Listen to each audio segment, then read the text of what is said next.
ద్వారా గణపరిచి ఉన్నా లేఖనాలు చదివినటువంటి ముగ్గురు బిడ్డలను దీవించండి, ఆశీర్వదించండి. నిలబడుతున్నది నన్ను నీ సిలువ చాటున మరుగు చేసుకునండి. నా మాటలు వ్యర్థం, మీ వాకులు నాతో ఉంచి మాట్లాడించి మహిమ ఘనత ప్రభావాలు మీరే పొందుకోమని మా ప్రభుని మా రక్షకుడైన యేసుక్రీస్తు ద్వారాడుకుంటూ ప్రార్థన చేస్తున్నాం పరమ తండ్రి, ఆమె.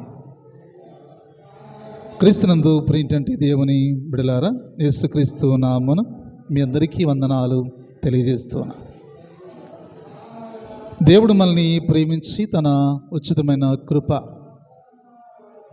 ఆయన వాత్సల్యత మన మీద ఉంచి మనల్ని సజీవులుగా చేసిన దేవునికి మొదటిగా కృతజ్ఞతాస్తులు చెల్లిస్తూ ఉన్నాం. గడిచినటువంటి ఈ లెంటలోని మొదటి ఆదివారంలో మనము కొన్ని విషయాలు జ్ఞాపకం చేసుకున్నాం. జ్ఞాపకం ఉందా అమ్మా?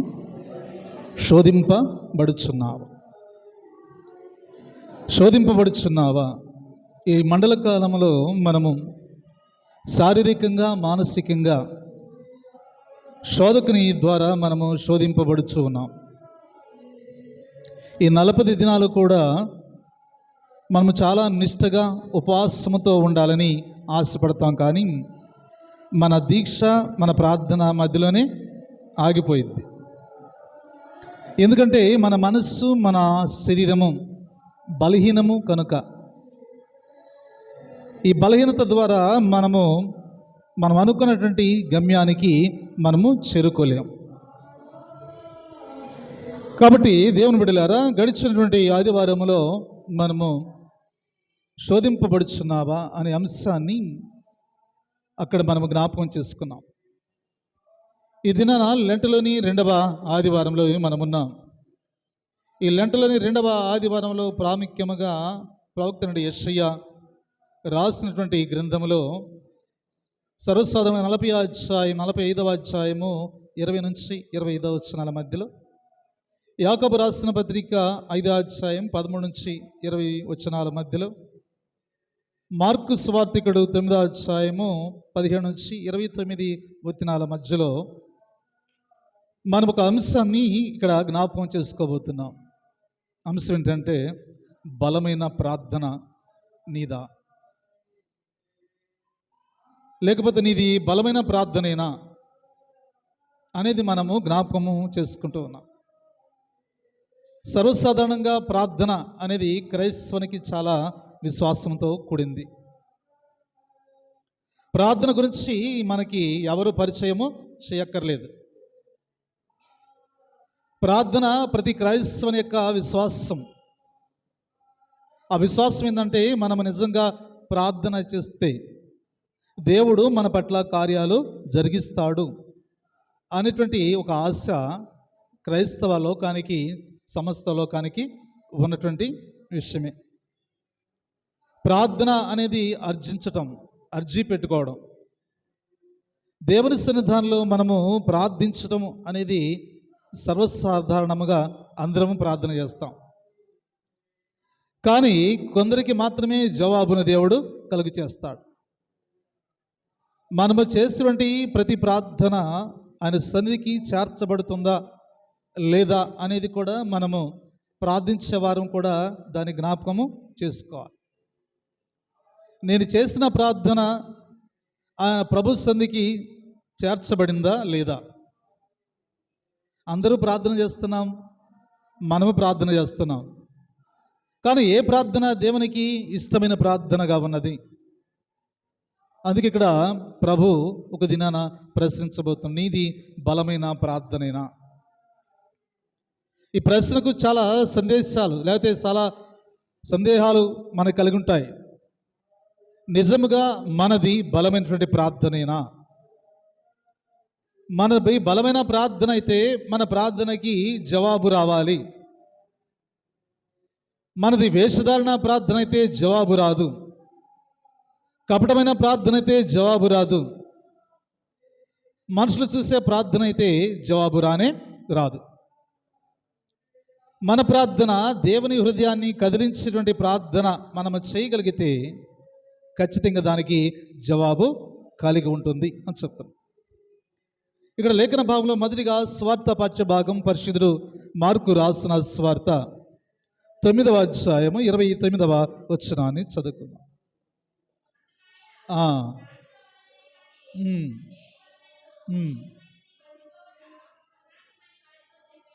చాలు. ప్రార్థన వల్లనే కానీ మరి దేని వలన కాదు అని చెప్తున్నాడు. ఎంత జటిలమైనటువంటి సమస్య అయినా సరే మనం ఏం చేయాలంట? పరిపూర్ణమైనటువంటి ప్రార్థన చేయాలి. మన ప్రార్థన దేవుడు ఆలకిస్తున్నాడా లేదా అనేది కూడా మనం జ్ఞాపకం చేసుకోవాలి. ప్రార్థన చేసాం వచ్చామంటే కుదరదు. ఈ ప్రార్థన దేవునికి ఇష్టంగా ఉన్నదా, మనకి ఇష్టంగా ఉన్నదా? ఎప్పుడు కూడా మనం చేసే ప్రార్థన మనకి ఇష్టమైన ప్రార్థన చేయకూడదు. దేవునికి ఇష్టమైన ప్రార్థన. మన సమస్యలు దేవునితో తెలియపరుచుకున్నప్పుడు దేవుడు మన సమస్యలను ఆలకించేటువంటి వాడుగా ఉండాలి. అలాంటి ప్రార్థన మనకి కావాలి అని చెప్తున్నాను. ఎంత సమస్య అయినా సరే ప్రార్థన వల్లనే కానీ మరి దేని వలన కాదని యేసుక్రీస్తు ప్రభువారే స్వయంగా చెప్తున్న సందర్భాన్ని మనం అక్కడ జ్ఞాపకం చేసుకున్నాం. అందుకే ప్రార్థన అసాధ్యమైనది సుసాధ్యము చేయగలిగింది. అందుకే ఆయన ప్రతిసారి కూడా మనల్ని ప్రశ్నిస్తున్నాడు, నీ ప్రార్థన బలమైనదా, నీ ప్రార్థన బలమైనదా అని చెప్తాను. మన ప్రార్థన బలమైనదా కాదా అనేది ఎలా తెలియగలుగుతుందంటే, నిజంగా నీవు ఉపవాసం ఉండి కన్నీరు కాల్చి ప్రార్థన చేసిన దినాన నీకు జవాబు వస్తే అది బలమైన ప్రార్థన. నీకు జవాబు రాకపోతే నీ ప్రార్థన వ్యర్థమైనది. జవాబు వచ్చేంత వరకు కూడా దేవుని సన్నిధానంలో మనము విడువక ప్రార్థన చేసినటువంటి వారుగా మనం ఉండాలి అని చెప్తాం. అసలు ఎందుకు యేసుక్రీస్తు ప్రభువారు ఈ మాట 29వ వచనంలో చెప్తున్నాడు, కారణం ఏంది అనేది మనం ఒకసారి జ్ఞాపకం చేసుకున్నప్పుడు ఆయన మాట్లాడుతున్న మాట ఏంటంటే, ఏమంటున్న మూగదెయ్యం పట్టిన కుమారుని ముందుగా యేసుక్రీస్తు శిష్యుల దగ్గరికి ఒక వ్యక్తి తీసుకుని వచ్చాడు. ఆ వ్యక్తి దగ్గర తీసుకుని వచ్చాడు. 17వ వచనాన్ని మనం చదువుకున్నప్పుడు ఆయన జనసమూహం విడిచి కదండి వెంట లోపలికి వచ్చినప్పుడు తన శిష్యులకి ఇక్కడ మాట్లాడుతున్న మాట కూడా మనం అక్కడ చూడగలుగుతున్నాం. 17వ వచనం మాట్లాడుతున్నాడు, జనసమూహంతో ఒకడు, బోధకుడా, మూగదెయ్యం పట్టిన నా కుమారుడు నీ యొద్దకు తీసుకొచ్చి తిని అది ఎక్కడ వాణ్ణి పట్టునో అక్కడే వాణ్ణి పడద్రోయను. అప్పుడు వాడు నురుగు కార్చుకుని పండ్లు కొరుకుచు మూర్ఛిల్లును.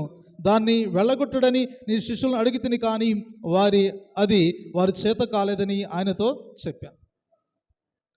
చూడు, ఇక్కడ యేసుక్రీస్తు ప్రభువారికి ఈ వ్యక్తికి జరుగుతున్నటువంటి సంఘటన.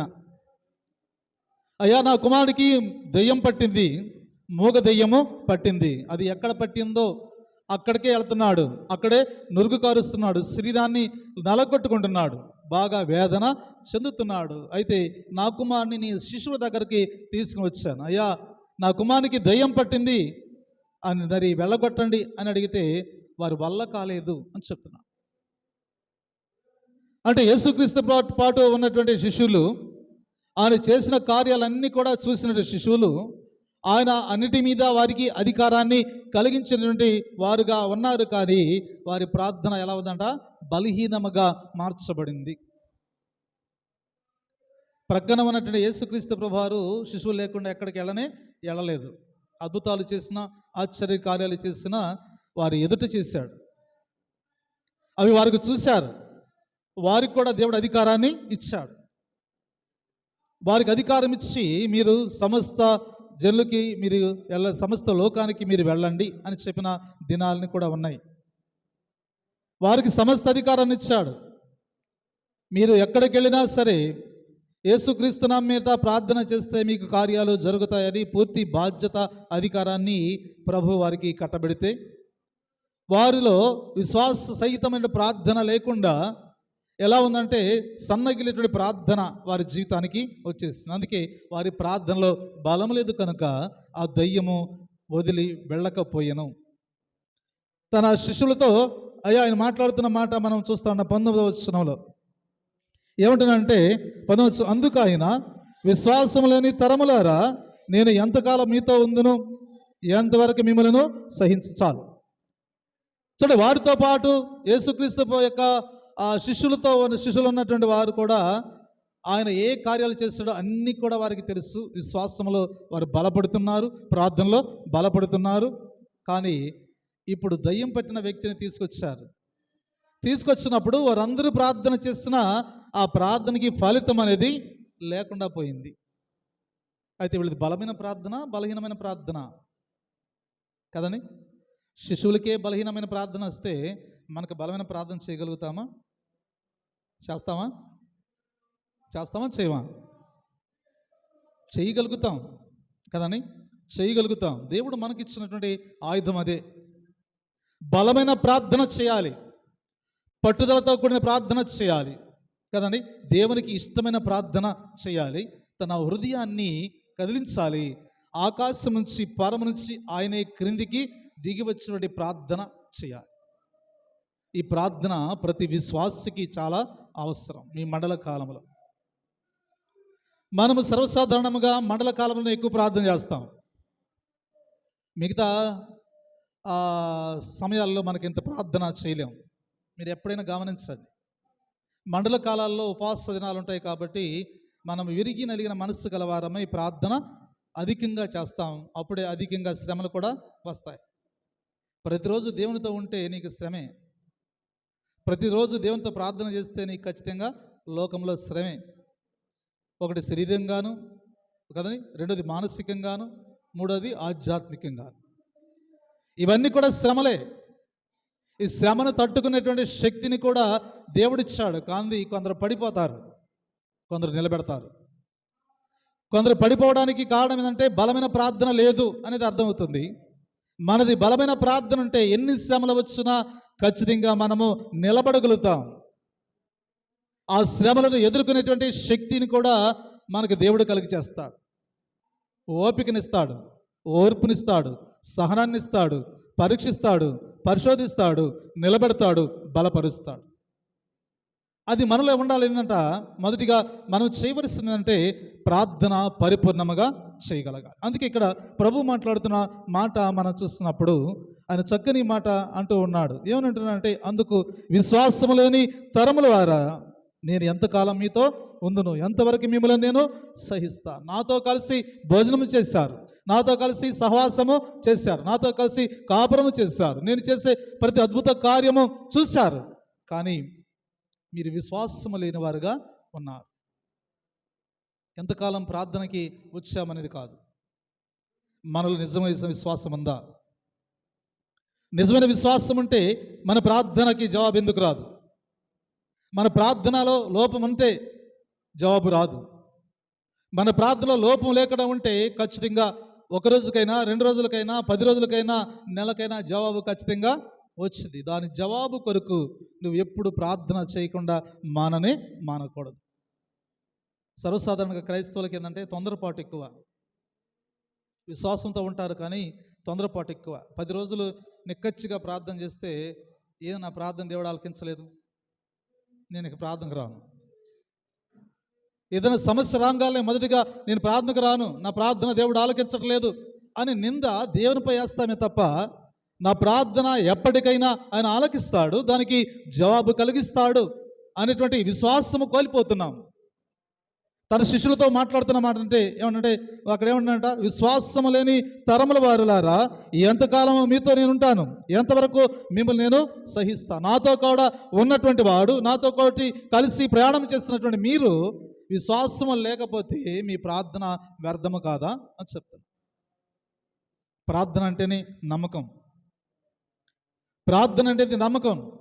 నిజంగా నేను ప్రార్థన చేస్తే దేవుడు ఈ కార్యము జరుపుతాడు, అది నమ్మకం. ఆ నమ్మకంతో మనము ప్రార్థించినటువంటి వారుగా మనం ఉండాలి అని చెప్తున్నాం. చూడండి, ఇక్కడ ఏమంటే ప్రార్థన అసాధ్యం అనేది సుసాధ్యం చేయగలదు. నీకు ఏదైతే సాధ్యపడదో, ఇది నా వల్ల కాదు అని ప్రభు మీద ఆధారపడతావో, ప్రభువే ఖచ్చితంగా సహాయము చేయడానికి సిద్ధపడుతున్నట్లుగా మనం అక్కడ చూస్తా ఉన్నాం. మత్తయి సువార్త 10వ అధ్యాయం 1వ వచనాన్ని చదువుకుందాం. మత్తయి సువార్త ఆ, ఆ, ఉమ్, ఉమ్, ఉమ్. అవుతుంది ఇక్కడ. చూడ ఇక్కడ ఏమంటున్నాడంటే అపవిత్రాత్మ వెళ్ళగొట్టుటకు ప్రతి విధమైనటువంటి రోగములను ప్రతి విధమైన వ్యాధులను స్వస్థపరచుటకు వారికి ఏమిచ్చాడంట? అధికారం ఇచ్చాడు. విశ్వాసంతో ప్రార్థించినప్పుడు కార్యాలు దేవుడు చేస్తాడు. దేవుడు ఏం చేశాడు? వారికి ఆ అధికారాన్ని ఇచ్చాడు. ప్రతి దాని మీద వారికి అధికారాన్ని ఇచ్చాడు. దయ్యాల మీద కానీ, రోగాల మీద కానీ, కదండి, ప్రతి దాని మీద కూడా ఆయన అధికారాన్ని ఇచ్చాడు. కానీ ఆ అధికారం ఉంది కాబట్టి వారు ఏదైనా చేయగలుగుతారు. కానీ అధికారం ఉండి కూడా వారి ప్రార్థన బలహీనమైపోయినది. పరిశుద్ధాత్మ శక్తి మన మీద ఉండి కూడా మనం ప్రార్థన చేయకపోతే మనం బలహీనమే. పరిశుద్ధాత్మ శక్తి మనలో ఉంది కదా అని కామ్గా ఉంటే ప్రయోజనం ఉండదు. పరిశుద్ధాత్మ శక్తి మనలో ఉన్నప్పుడు మనం ఏం చేయాలంట? ప్రార్థన బలమైనదిగా చేయాలి, కార్యాలు అక్కడ జరుగుతాయి. నీ ప్రార్థన బలమైనదైతే కార్యాలు జరుగుతాయి. శిష్యుల ప్రార్థన అక్కడ బలమైనది కాదు. అందుకే అన్నాడు, అయ్యా నీ శిష్యుల దగ్గరికి నా కుమారుని తీసుకొచ్చాను, ప్రార్థన చేయమని కోరాను, కానీ వారు ప్రార్థన చేసిన నా కొడుక్కి దెయ్యం వదలలేదయ్యా అని చెప్తాం. చూడ అక్కడ 19వ వచనంలో కూడా మనం చూసినప్పుడు, అందుకు విశ్వాసము లేని తరముల వారులారా అంటున్నాడు.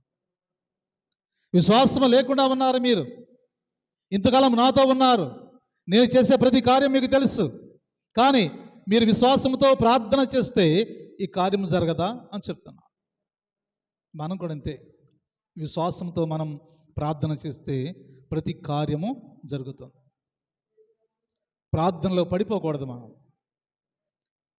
మనం చేస్తున్నటువంటి ప్రార్థన దేవునికి ఇష్టంగా ఉండాలి, మనకు కాదు, మనుషులకు కాదు. నా ప్రార్థన దేవునికి ఇష్టంగా ఉండాలి. నేను చేసే ప్రార్థనలో యథార్థత ఉన్నదా? నేను చేసే ప్రార్థన దేవునికి ఇష్టముగా ఉన్నదా? ఎప్పుడైతే మనము ఈ రెండు విషయాల్ని మనసులో పెట్టుకుంటామో దేవుడు ఖచ్చితమైన కార్యాలు జరిగించడానికి సిద్ధముగా ఉన్నట్లుగా మనం అక్కడ చూస్తాం. లూకాసు వార్త 10వ అధ్యాయము 17వ వచనాన్ని చదువుకుందాం. లూకాసు వార్త 10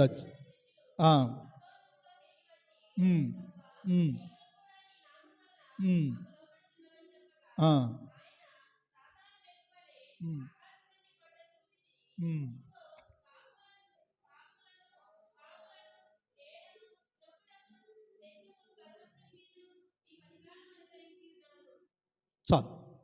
వాళ్ళు ఏమంటున్నారంటే, ప్రభువా నీ పేరు మీద మేము దయ్యాలను కూడా వెళ్ళగొడుతున్నామే అనుకుంటున్నాడు.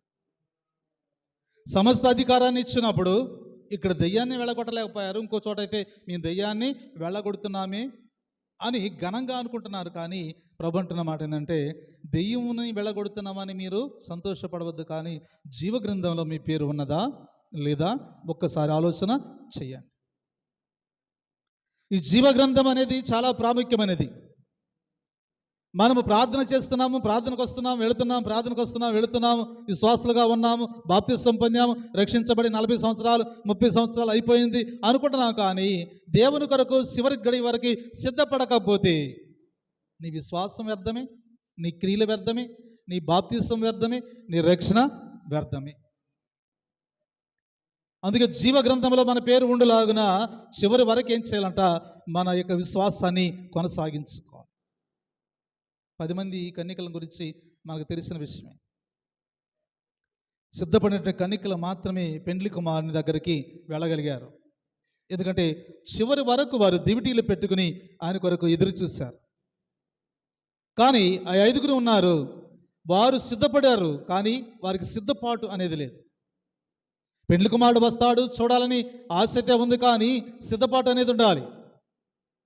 కాబట్టి యేసుక్రీస్తు ప్రభువారు ఈ లోకంలో మనం బాప్తిస్వం పొందాం కదా, ఎప్పుడో పొందాము, రక్షణ పొందాము, ప్రభువే నా దగ్గరకు వస్తాడు అనుకుంటే కుదరదు కదండి. ప్రభు కొరకు ప్రతి క్షణము ఎదురు చూసేటువంటి వారుగా మీరుండాలి. బుద్ధి లేనిటువంటి కన్యకలు కాకుండా బుద్ధి గల కన్యకల వలె మీరు సిద్ధపాటు. ఇప్పుడు వస్తే ఇప్పుడే సిద్ధపడతాం.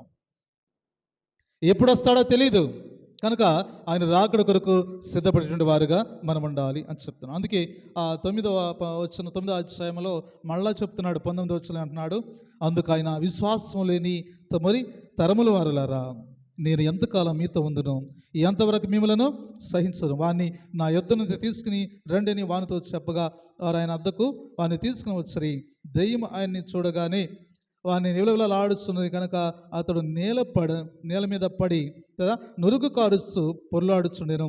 అప్పుడు ఆయన ఇది వీనికి సంభవించి ఎంతకాలమైనదని వాని తండ్రిని అడగగా బాల్యం నుండే అని చెప్పాను.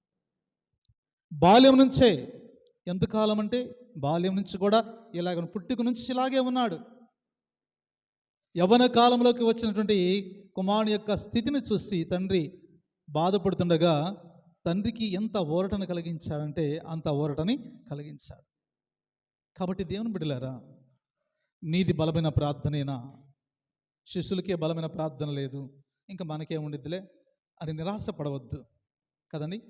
మనదే బలమైన ప్రార్థన. విరిగి నలిగిన మనస్సు కలిగి దేవునికి ఇష్టమైన ప్రార్థన చేయాలి. సర్వసాధారణంగా మనము కొందరికి ఇష్టంగా ఉంటాం, కొందరికి ఇష్టంగా ఉండం. అవునా కదా? కొందరు ఇష్టపడతారు, కొందరు ప్రేమిస్తారు, కొందరు ప్రేమించరు.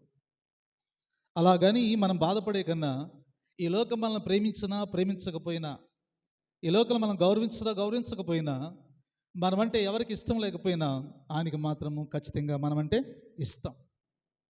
ఆయన ఒక్కడు ప్రేమిస్తే చాలు. మనం ఈ లోకంలో ఎవడు ప్రేమించినా గౌరవించకపోయినా పొగడకపోయినా పర్వాలేదు, కానీ ప్రభువు మనల్ని ప్రేమిస్తే చాలు. అంతకన్నా గొప్ప ధన్యత ఈ లోకంలో ఏమీ లేదు అని చెప్తున్నా. అందుకే యాకోబు రాసిన పత్రికలో ఆయన అంటాడు, 5:15 వచనంలో చక్కని మాట అన్నాడు, చదువునా.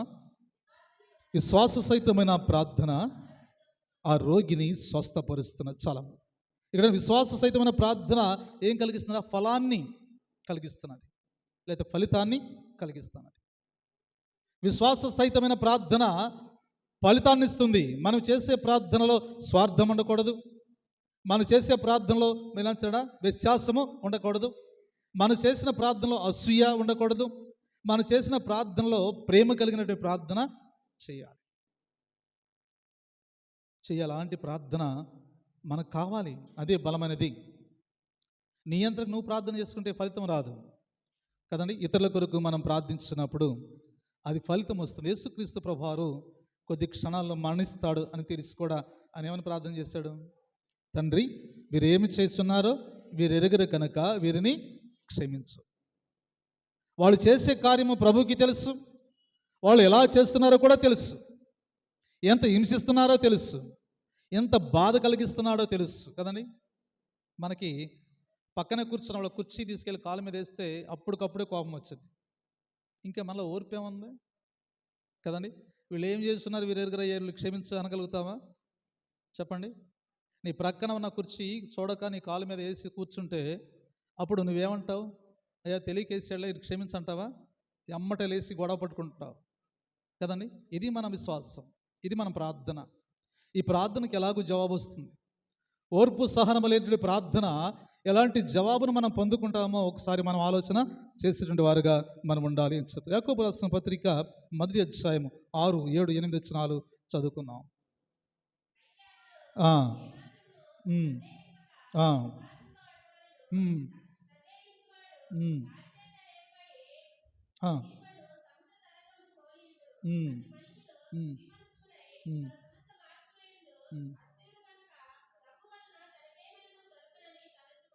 చాలు కదండి. నీ మనస్సు సరిగా లేనప్పుడు, నీ ఆలోచన సరిగా లేనప్పుడు ప్రభు కొరకు ఏమైనా దొరికిద్దా అని ఆశపడతాం, తప్పు కదా. నువ్వు చేయవలసిన పని చేయకుండా ప్రభు నాకు అన్ని ఇస్తాడులే అంటే ఇస్తాడా? ఇవ్వడు కదండి. గాల్లో దీపం పెట్టి ప్రభు అంటే రక్షిస్తాడా? నువ్వు చేయవలసిన పని చేయాలి. నీ దీపం ఆరిపోకుండా నువ్వు జాగ్రత్త పడినప్పుడు దేవుడు కార్యాలు చేస్తాడు. గాల్లో దీపం పెట్టి 2 చేతులు అడ్డం పెట్టకుండా ప్రభువా నువ్వే కాపాడుతావాలంటే కాపాడేటువంటి వ్యక్తి కానే కాదు అని చెప్తాను. అందుకే ఇక్కడ లేఖన వాళ్ళు ప్రార్థించేవారు ఏమాత్రము సందేహింపక ఏం చేయాలంట? ప్రార్థన చేయాలి. ఆయన ఇస్తాడులే, చెయ్యిపోయినా ఆయన ఇస్తాడు, ఆయన చూసుకుంటాడులే కదండి. యెహోవా ఈరే అని ఆయన మీద ఒక మాట వేస్తాం, కానీ నువ్వు చేయవలసిన పని చేయకుండా కార్యాలు ఎలాగో జరుగుతాయి కదండి. కార్యాలు ఎలాగూ జరుగుతాయి. నీరసం తగ్గట్లా అంటే ఎలా తగ్గిద్ది?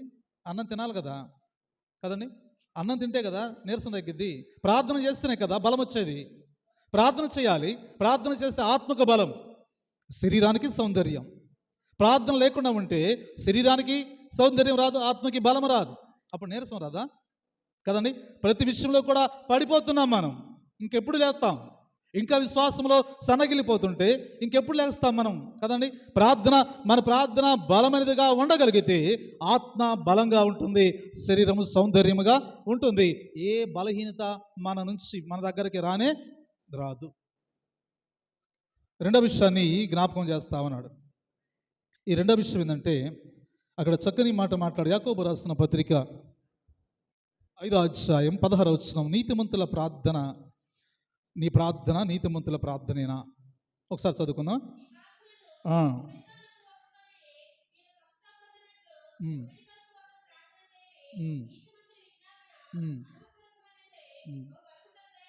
చాలు. నీతిమంతుల ప్రార్థన కానీ ప్రార్థన ఉండాలి. నీతిమంతుడు చేసిన ప్రార్థన ఎలాంటి ప్రార్థన కదండి. ఏలియా నీలాంటి స్వభావం కలిగిన మానవుడే, నీతిమంతుడు. అతను ప్రార్థన చేయగా భూమి మీద 3.5 సంవత్సరాలు వర్షం పడలేదు. నువ్వు ప్రార్థన చేస్తే, నేను ప్రార్థన చేస్తే ఏమైనా జరుగుతాయా? మనలో నీతి లేదు, నిజాయితీ లేదు, యథార్థత అంతకన్నా లేదు. కపటమైనటువంటి ప్రేమ వాత్సల్యత కలిగి విశ్వాసంతో ఉన్నామని చెప్పుకుంటున్నాం. కానీ కదండి, భక్తి గల విశ్వాసులు ఎవడు కూడా నేను విశ్వాసని చెప్పుకోడు. నా ప్రార్థన యథార్థమైనది అని చెప్పుకోడు. నీ ప్రార్థన యథార్థమైనదని ఎవరికి తెలియాలంట? ప్రభువుకు తెలియాలి. నీ ప్రార్థన యథార్థమైనదా కాదా అనేది నిర్ణయించేది ఎవడంట? ప్రభువు నిర్ణయిస్తాడు, మనుషులు కాదు. కాబట్టి మనుషుల్ని నిర్ణయించేటువంటి ప్రార్థన మనకు అక్కర్లేదు. ఎందుకంటే ప్రభు నిర్ణయించే ప్రార్థన మనకి కావాలి. అందుకే నీతిమంతుల ప్రార్థన మనస్పూర్వకమైనది అని చెప్తున్నాడు ఆయన, కదండి. పాపులు అనగా మరి పాపాన్ని కూడా క్షమించగలుగుతాడు, కానీ పాపులను మాత్రము క్షమించను. ప్రార్థన చేసేటప్పుడు ఏం చేయాలంట? మీ పాపాలని ఒప్పుకుని ప్రార్థన చేయాలి. మీలో ఉన్న ద్వేషాన్ని తొలగించుకుని ప్రార్థన చేయాలి. మీలో ఉన్న అసూయను తొలగించుకుని ప్రార్థన చేయాలి. అలా ప్రార్థన చేస్తేనే నీ ప్రార్థనకు జవాబు వస్తుంది, కదండి. సుంకరి ప్రార్థనలాగా మనం, కదండి, పరిచయం ప్రార్థనలాగా మనం ఉండకూడదు. సుంకరి ఎలాంటి ప్రార్థన చేశాడంటే బలమైన ప్రార్థన చేశాడు, మనసు కరిగించే ప్రార్థన చేశాడు. అయ్యా నేను పాపిని అని ఒప్పుకున్నాడు. ఆయన పశ్చాత్తాపడ్డాడు. గోడ తట్టు కూడా ముఖాన్ని చూపించలేని స్థితిలో ఉండి, కనులు కూడా పైకి ఎత్తలేని స్థితిలో ఉండి, తల దించుకుని ప్రభుతో ప్రార్థన చేస్తూ నేను పాపినయ్యా నన్ను క్షమించు. ఆ తర్వాత ప్రార్థన చేశాడు. ఇతనేమని ప్రార్థన చేస్తున్నాడు? పరిచయుడు కదండి. వారానికి నేను 2 మార్లు ఉపవాసము ఉంటున్నాను కదండి, 10వ భాగము ఇస్తున్నాను, ఇదిగో ఈయనకన్నా నేనే గొప్పవాడిని అంటున్నాడు. ఈ గొప్ప ప్రార్థనలు దేవుని సన్నిధికి వెళ్ళవు, కదండి. ఆయన 102వ కీర్తనలో 17వ వాక్యంలో ఆయన మాట్లాడుతూ ఉంటాడు. ఒకసారి చదువుకుందామా? కీర్తనల గ్రంథం 102వ కీర్తన 17వ వాక్యం. దిక్కులేని దరిద్రుల ప్రార్థన, దిక్కులేని దరిద్రుల ప్రార్థన నిరాకరింపక వారి ప్రార్థన వైపు తిరిగి ఉన్నాడు అని చెప్తాను. అందుకే పాపంలో ఒప్పుకోకపోతే పాపిగా ఉన్నట్లే. పాపులు చేసిన ప్రార్థన దేవుడు ఆలకించడు, కదని. పాపాన్ని ఒప్పుకోకుండా నీ ప్రార్థన చేస్తే నీ ప్రార్థన దేవుడు ఆలకించడు. నీ పాపాన్ని ఒప్పుకోవాలి, విడిచిపెట్టాలి, అప్పుడు ప్రార్థన చెయ్యి, అప్పుడు కార్యాలు దేవుడు జరిగిస్తాడు. నా ప్రార్థనకి జవాబు రావట్లేదు, సంవత్సరం బట్టి ప్రార్థన చేస్తున్నాను, నా ఇంట్లో కార్యం జరగట్లేదు, నా ఇంట్లో శోధన వస్తుంది, నాకు మనశ్శాంతి లేదు, నాకు ఆరోగ్యం బాగలేదు, నా ప్రార్థన చేస్తున్నావు, రోజు ప్రార్థనకి వెళ్తున్నామంటే నీకు ఇంతకాలం ప్రార్థన చేసిన ప్రయోజనం అనేది లేదు. సరైన మందు లేదు దానికి.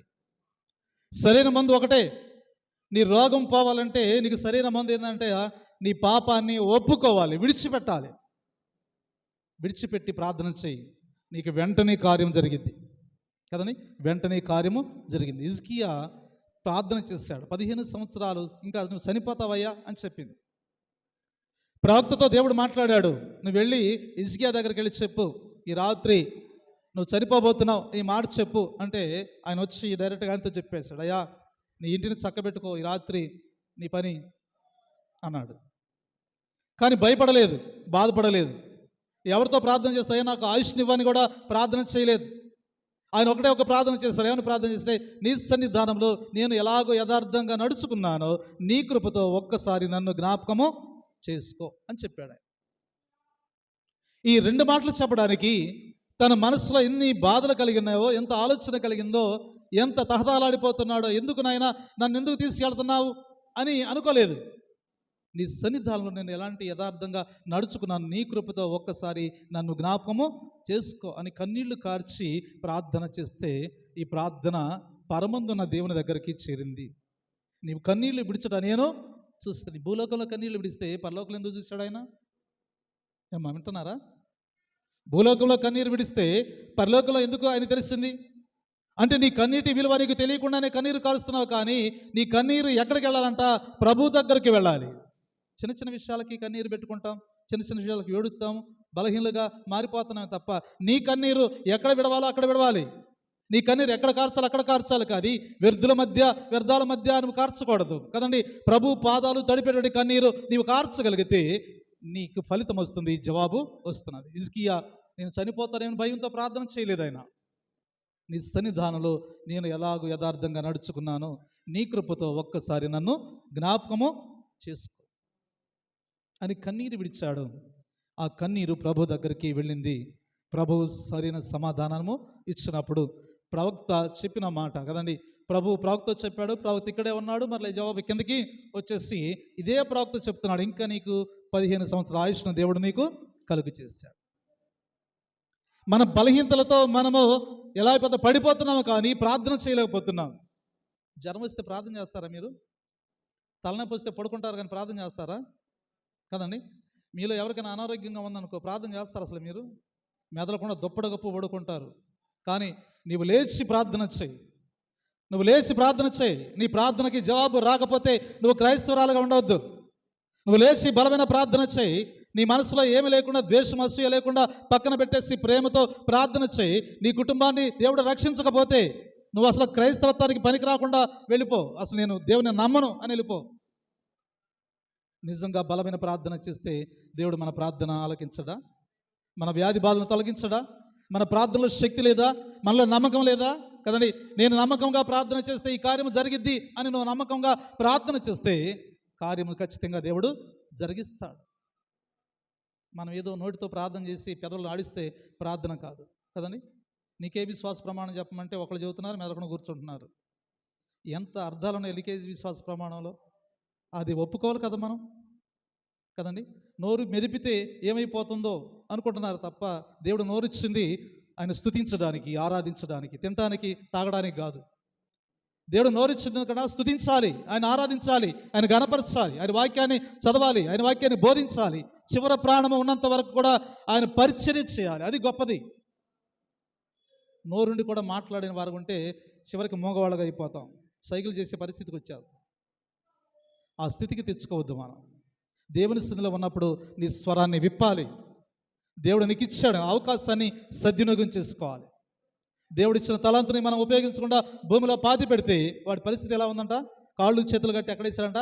చీకటి గదిలో వేసేసాడు.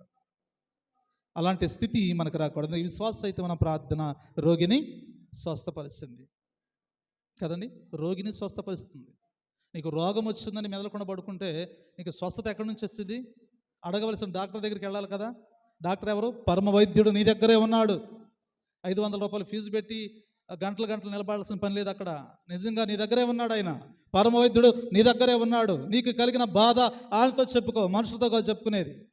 మనుషులతో అయ్యో పాపం అంటాడు. కానీ ప్రభు నీ ప్రార్థన, నీ మాటలు ఆలకించి పరిపూర్ణటువంటి ఆరోగ్యాన్ని దేవుడు కలుగు చేస్తాడు. అందుకే విశ్వాస సహితమైన ప్రార్థన రోగిని స్వస్థపరచాలంటే చేయవలసిన మన పాపాలని మనము ఒప్పుకోవాలి. యోహాను రాసిన మొదటి పత్రిక 1వ అధ్యాయం 9వ వచనాన్ని చదువుకుందాం. యోహాను రాసిన మొదటి పత్రిక 1వ అధ్యాయం 9వ వచనాన్ని.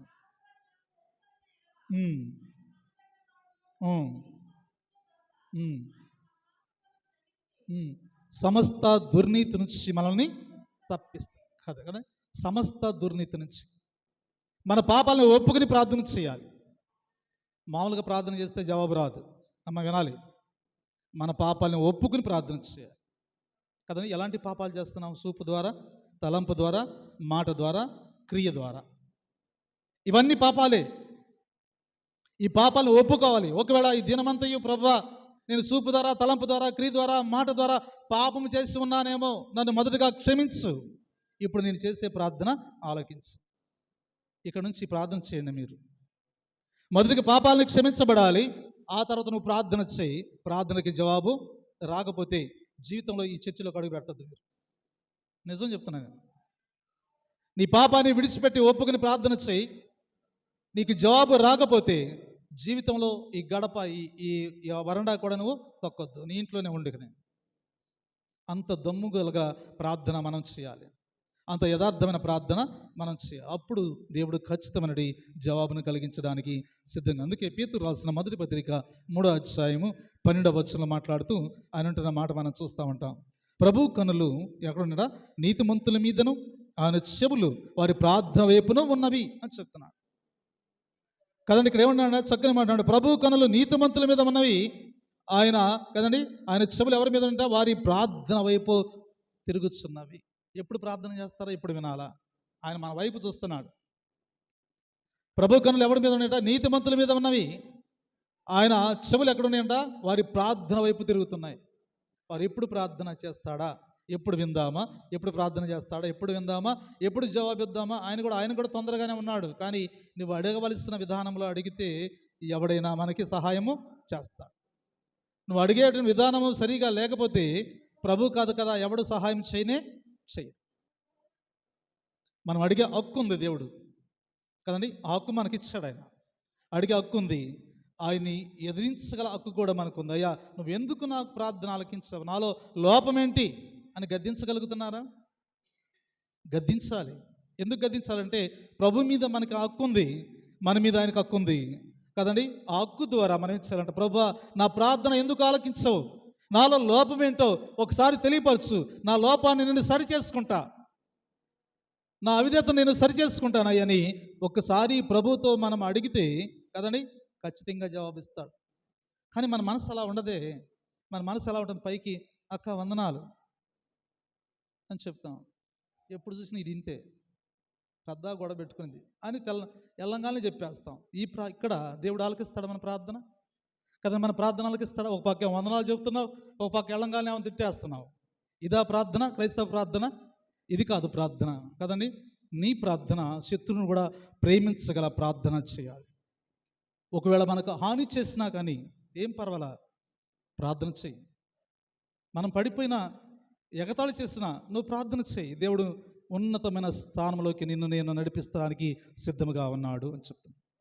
మూడో విషయాన్ని జ్ఞాపకం చేస్తా ఉన్నాడు. ఇక్కడ మూడో విషయం ఏంటంటే పాత నిబంధన పాఠ్యభాగం యెషయా గ్రంథం 45వ అధ్యాయం 22వ వచనాన్ని చదువుకుందాం.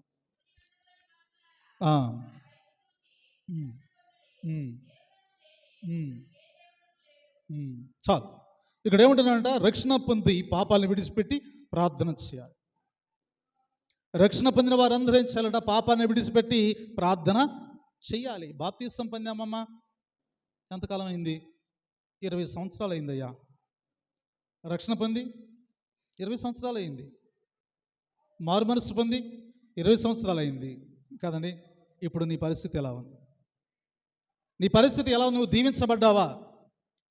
మా బాప్తిసం పొంది 20 సంవత్సరాలు అయింది, రక్షణ పొంది 20 సంవత్సరాలు అయింది కదండి, మారు మనసు పొంది 20 సంవత్సరాలు అయింది. ఇప్పుడు నీవు రక్షించబడ్డావా అని అడిగితే దానికి జవాబు ఏమనుందా? నేను ఎప్పుడో రక్షణ పొందాను అని ఎప్పుడో చెబుతున్నావు కానీ కదండి, గుడ్డకి ఇంగవ గడితే కొన్ని సంవత్సరాల వరకు వాసన వచ్చిందంట. అలాగే ఆ ఉట్టి గుడ్డను వాసన చూసుకుంటే ప్రయోజనం ఉండదు. ప్రతి దినము బలమైన ప్రార్థన చేయాలి. ప్రతి దినం నీ పాపాలని ఒప్పుకోవాలి. ప్రతి దినం మనం పాపం చేస్తూనే ఉన్నాం. ఎందుకు మన ఆయుష్ తగ్గిపోతుందో మనకు తెలియదు కదండి. ఒకరోజు గడవంగానే ఇంకేముంది, ఈరోజు గడిచింది అనుకుంటాం. కానీ ఒక రోజు గడితే ఒక రోజు ఆయుష్ కూడా తగ్గుతుంది నీకు. ఇది ఎవరికి తెలియదు కదండి. 24 గంటలు గడిచిపోయిందని చూస్తావు, కానీ 24 గంటల 24 నిమిషాలు ఆయుష్ తగ్గుతుంది అనేది నీకు ఇంతవరకు తెలియదు. బైబిల్ చదవని చెప్పింది. 24 గంటల సమయము అయిపోయింది, తెల్లారిపోతుందిలే అనుకుంటున్నాను తప్ప, ఈ 24 నిమిషాల ఆయుష్ దేవుడు ఎందుకు తగ్గిస్తున్నాడు, నా ఆయుష్ తగ్గడానికి గల కారణం ఏంటి, నా క్రియలే కదా అని ఎప్పుడైనా మనం ఆలోచన చేసామంటే ఎప్పుడు కూడా ఆలోచన చేయలేదు. అయినా ఇంకా ఆశపడతాం. ఇదిగో ఏం కన్నా నేను ఎక్కువ కాలం బ్రతకాలి అని ఆశపడతాం కదండి. ఆమె కన్నా ఎక్కువ కాలం బ్రతకడానికి నీ దేవుడు ఇవ్వలా.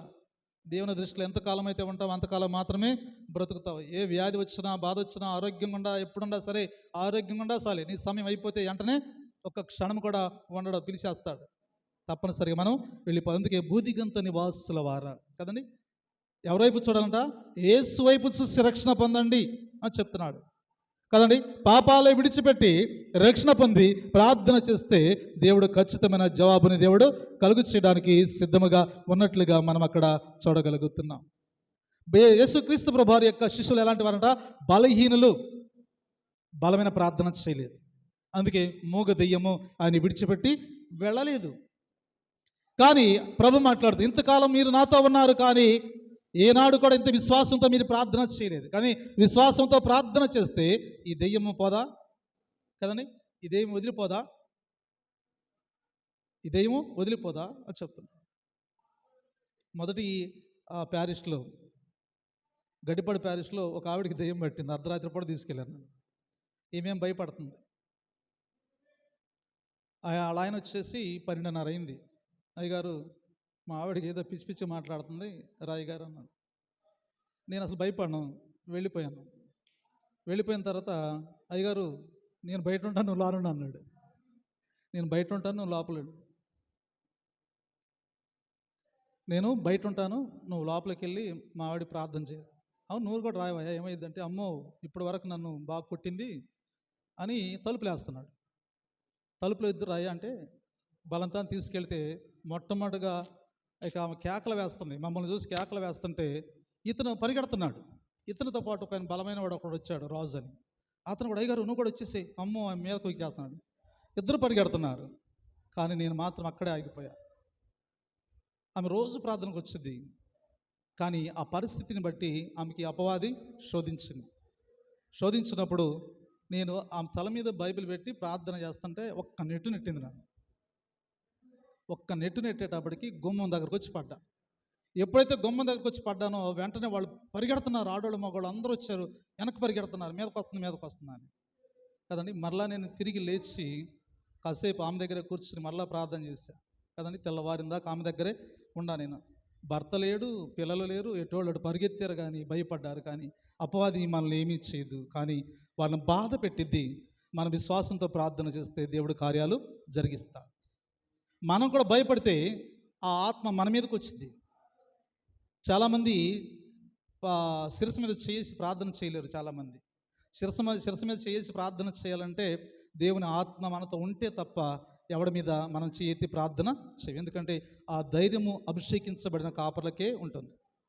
కాబట్టి దేవుని బిడ్డలారా, దేవుని యొక్క వాక్యాన్ని వింటున్న మనము, మనది బలమైన ప్రార్థనేనా? మనది బలమైన ప్రార్థన అయితే దేవుడు కార్యాలు చేస్తాడు, బలహీనమైన ప్రార్థన అయితే దేవుడు కార్యాలు చేయడు. ఇక్కడ మూగ దెయ్యాన్ని వెళ్ళగొట్టలేదు కదండి, నేను ఎంతకాలం మీతో ఉండేది అని చెప్తున్నాను. ఇంకో చోటేమో, ప్రభా నీ పేరు మీద మేము దెయ్యాలను వెళ్ళగొట్టాం, భూతాలను వెళ్ళగొట్టాము, అన్నిటిని వెళ్ళగొట్టాం అని సంతోషపడుతుంటే అక్కడేమంటున్నాడు ప్రభు, మీరు దెయ్యాలు వెళ్ళగొట్టారు, భూతాలు వెళ్ళగొట్టారు అని చెప్పుకుంటున్నారా? జీవగ్రంథంలో మీ పేరుందా? ఒకసారి పరిశీలన చేసుకో. అద్భుతాలు చేశాను, ఆశ్చర్యకాలు చేశాను, దశంభాగాలు ఇచ్చాను, దేవుని సన్ని ఊడ్చాను, తుడిచాను అని అంటే కుదరదు కదండి. చివరి వరకు ఈ ప్రభు రాకడ కొరకు నువ్వు సిద్ధపడాలి, ఎదురు చూడాలి. చివరి క్షణం వరకు కూడా ఆయన ఎప్పుడు వస్తాడో తెలియదు. ఎన్ని శ్రమలు కలిగినప్పటికి కూడా, ఎన్ని బాధలు కలిగినప్పటికి కూడా, ఎన్ని ఇబ్బందులు కలిగినప్పుడు కూడా ప్రభుని విడిచిపెట్టదు. అందరూ విడిచిపెట్టారు. యోబుని అందరూ విడిచిపెట్టేశారు.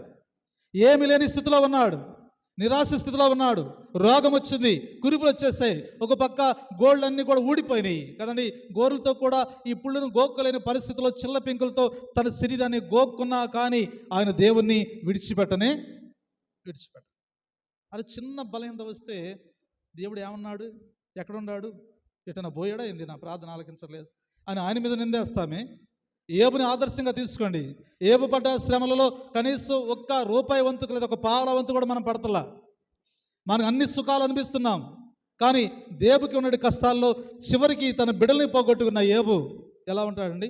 ఒక బిడ్డను పోగొట్టుకుంటేనే కొన్ని సంవత్సరాలు మన కుటుంబాలు మంచిగా లేవే.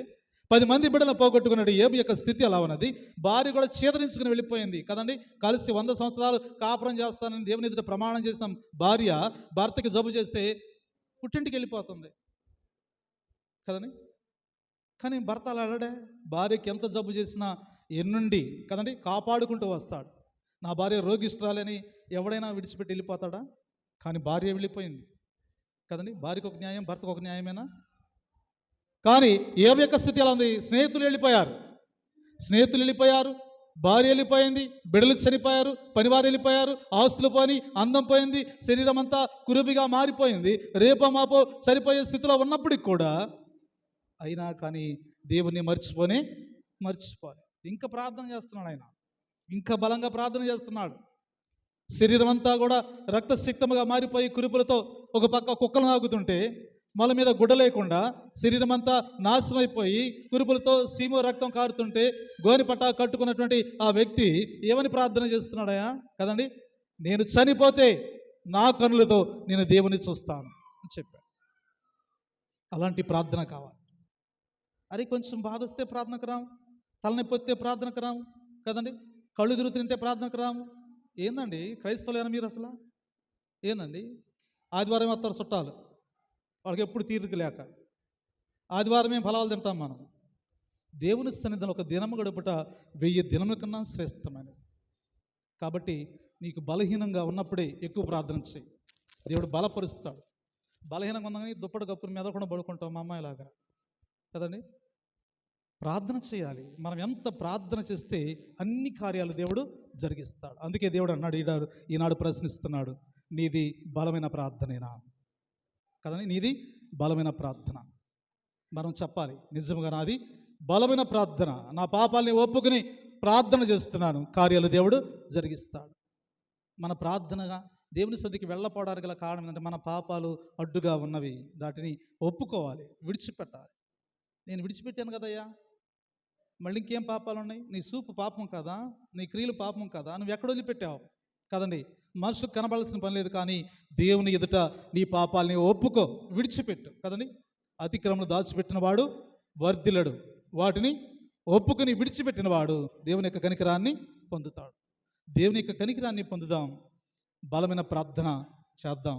దేవుడు మన ప్రార్థన తప్పనిసరిగా ఆలకిస్తాడు. మండల కాలంలో ఉన్నాం, సాతాను శోధిస్తూ ఉంటాడు, బాధ పెడతాడు, అయినా వాడు మనల్ని ఏమీ చేయడు. వాడు చాలా పిరికివాడు, మనం బలవంతులం కదండి, బలవంతులం. ఇక్కడ దావీదు చేసిన ప్రార్థన, గొలియాతుతో పోట్లాడుతున్నప్పుడు ఆయన చేసిన ప్రార్థన, నువ్వు చాలా చిన్నవాడివిరా దావీదు, ఇంత ఎత్తున నన్నేకే సవాలు చేస్తావారా అంటుంటే గొలియాతు, దావీదు చిన్నవాడయ్యి ఎంత ధైర్యం ఉందో తెలుసా? నేను కాదు, నా వెనుక బలమైనటువంటి వ్యక్తి ఉన్నాడు అని చెప్తున్నా. నీ వెనుక బలమైన వ్యక్తి ఉన్నాడు, నువ్వు ప్రార్థన చేస్తే నీ దగ్గరకు వస్తాడు. నీ ప్రార్థన చేయకుండా ముడుచుకుని పడుకుంటే నీ దగ్గరికి ఎలా వస్తాడు? నువ్వు రమ్మని పిలవాలి, నువ్వు ప్రార్థన చేయి. నీ ప్రక్కన ఉండి నేను బలపరచకపోతే నువ్వు ప్రార్థన మాని రావద్దు కదండి. ప్రార్థన బలం అనేది, విశ్వాసరహితమైన ప్రార్థన రోగిని స్వస్థపరుస్తుంది. ఏ బలహీనత లేని మానవుడు లేనే లేడు కదండి. ప్రతి వానికి బలహీనత ఉంది కదండి.